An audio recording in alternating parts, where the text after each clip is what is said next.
عايز اوريكم البيوت بتاعت الفقراء في فيينا بيبقى شكلها عامل ازاي. شايف اهو يعني البيت اهو في وشنا، قدامك جنينه قاعده لو انت حابب تلعب، لو معاك اطفال وعايز تلعبهم، كراسي، شجر. فيعني دي نبذه كده صغيره عن حياه محدود الدخل في فيينا في النمسا. طبعا كل بتوع دلوقتي عمال يقول يا ريتنا كنا محدود الدخل هنا بدل ما احنا محدود الدخل في بلدنا، صح كده؟ لا، والغريبه هنا ان هم محترمين محدود الدخل بزياده، عاملين شارع، رصيف تعرف تمشي فيه، شجر، تراك للعجل، اماكن ركنه يعني. الحاجات دي عندنا رفاهيات اصلي، ان انت تلاقيها كده لعامه الشعب. لا الناس دي محتاجه يبقوا يعني عندهم طبقيه اعلى من كده شويه.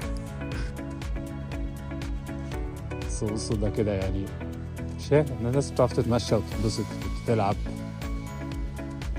بالنسبه للشقق او بيسموها الفلاتس، ده كده محدود الدخل. لو ربنا كرمك وعليت شويه، عليت شويه مش معنى كده انت بقيت غني بقى مرجحه والكلام ده، لا، يعني ممكن نقول الطبقه المتوسطه.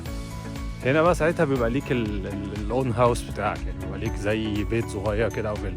تعالوا بقى كمان اوريكم الفيلل او الهاوسز بتاعت متوسط الدخل. وركز معايا على كلمه متوسطي، ان دول احنا مش في كومباوند ولا الطبقه الاغنيه ولا حاجه، ده متوسط الدخل يعني الطبقه الاكبر من الشعب عندها الهاوسز والستايل البيوت اللي انا هوريه لكم دلوقتي ده. يلا.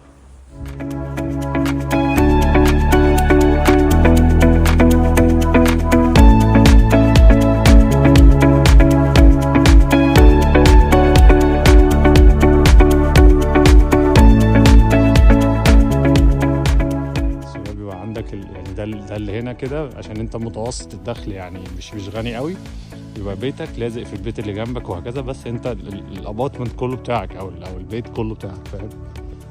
بصوا الشوارع من جوه عامله ازاي، بصوا اصلا الفيو كله عامل ازاي. طبعا خرافيه ده. يلا الحمد لله على كل حاجه. الحمد لله مبسوطين، الحمد لله اهم حاجه الصحه. بس فانا كده بوريكم بيوت محدود الدخل وأوريكم بيوت متوسطة الدخل. لو عرفت اشوف بيوت بقى الناس اللي فوق خالص، اكيد هصورها.